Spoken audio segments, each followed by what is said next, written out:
Hello and welcome back to the Cheltenham Countdown YouTube channel and the final day's preview episode for the 2024 Cheltenham Festival. The Friday card for the festival, which is of course Gold Cup Day, and this year it will be the 100th edition of the Cheltenham Gold Cup. The 7 races to look at begin with a Triumph Hurdle. That's the first race to kick us off on Friday, with a very short price favourite now in Sergino for Nicky Henderson.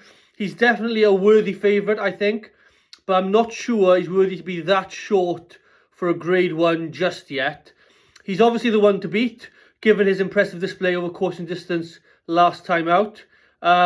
There's plenty of Willie Mullins horses in there that look well treated as well. The likes of Madgeborough, Cargeese, Salvatore Mundi and Stormheart, they all look quite competitive as well. There is one in here who I think is really underestimated, and that's Gary Moore's horse Salva. Unbeaten so far as a juvenile hurdler, and I think he's really one to keep on side. At 14 to 1, I've had an each way play on him. It's not hard to remember as well that Ghost Shun, another Gary Moore horse, would have won a Triumph Hurdle a few years back had he not unseated at the last. So I think Salva could bring some much needed redemption in this race to the stable if he goes and wins. County Hurdle comes next, and with my latest anti-post pick, Iberico now going to the Champion Hurdle on Tuesday, I'm leaning towards backing Lieu de Sud for Dan Skelton here in the county. The Skeltons have a fantastic record in this race, and I think this horse is going the right direction this season. Definitely progressive, and he just got touched off in his last run behind Iberico in the Betfair Hurdle at Newbury. That form is working out well now, and at 8 to 1, he's not a bad price for this competitive race. I may have another bet on the day in this race, so remember to follow me on Twitter and Instagram to get my tips day by day of the Cheltenham Festival. The accounts to follow are all in the description down below. Grade 1 for novice hurdlers over 3 miles comes next. The tough Albert Bartlett for staying future horses. I've stuck with one selection all season in this race, and that's Lecky Watson for Willie Mullins. I'm really a big fan of his, especially now that I backed him at 25 to 1 a few months ago, and he's best priced now at 12 to 1. It's quite an open market for this race, which is good, and I think it may be a close finish on the day, really. Willie Mullins holds a strong hand in this race again, with 4 of the first 5 in the market, but I think his lesser fancied horse may well shock people here. I couldn't have High Class Hero. Reading Tommy Wrong is a solid shout, but I'm willing to take him on. And Dancing City, another Willie Mullins horse, is difficult to get to grips with. They're the other 3 Willie Mullins horses at the top, but I just think his 4th string may be better suited to this staying trip. And I can't see anything coming from higher prices to challenge the front. It's the blue ribboned race of the meeting now, and the 100th Cheltenham Gold Cup. Last year's winner, Galopin Des Champs, is back, and for sure he is the best horse, I think, to win a Gold Cup since Koto Star, although I have my doubts about him this time around though. It's the opposition that worry me, not Galopin himself. I just think the strength in this year's field is far greater than 12 months ago. If we go down the list for this race now, there are horses everywhere that can and will make it difficult for Galopin Des Champs, such as last year's runner-up Brave Man's Game. He's coming here fresh since December, and who is still a quality horse on his day. Fast or Slow, who's beaten Galopin twice. Shishkin for Nicky Henderson, who could literally be anything on the day.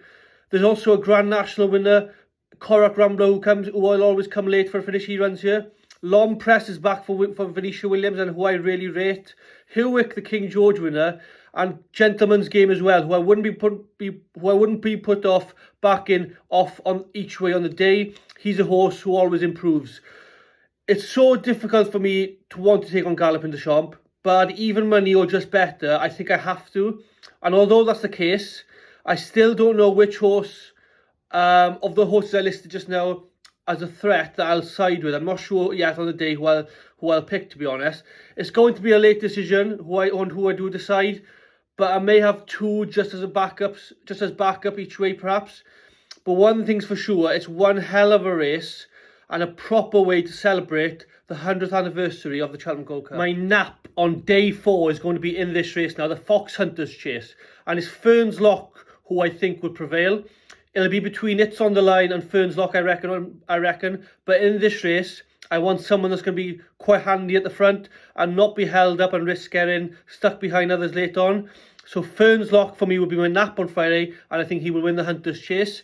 Then if we move on to the Mares Chase, the penultimate race to finish off the Cheltenham Festival, Harmonya Maker I backed in December for this race, and she's still in it. So I don't think an each way bet on her would be the worst bet in the world.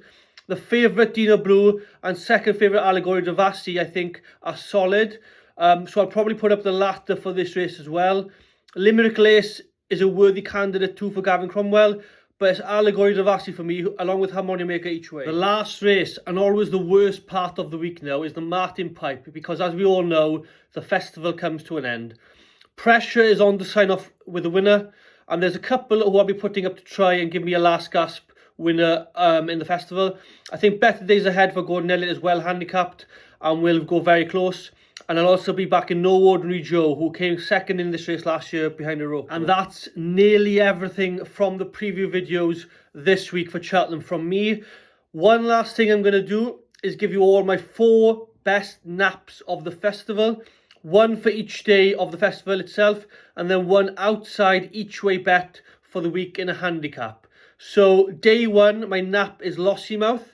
I'd say get stuck into her price now, as she's nailed on to in the Mares Hurdle, I feel. She's definitely a banker of the meeting. Day 2, Stay Away Faye in the Brown Advisory is a good thing, and I'm sure he will be fact to file. Day 3 on Thursday, Fast Salvega in the Turners will be my nap. Friday for day 4, like I said earlier, it will be Fernslock in the Foxhunters Chase. And my best handicap each way bet of the meeting is going to be Liberty Hunter in the Grand Annual on Wednesday. He may even go off short enough to go for a win selection. But my best handicap bet of the week is Liberty Hunter. I have to say, thanks so much for watching all my episodes this week on the Cheltenham Countdown. I've had great fun bringing you all my selections for the festival. The countdown is nearly over now, guys. So if you are attending the meeting, I shall see you on Tuesday. But do have a great festival, and I'll see you all soon.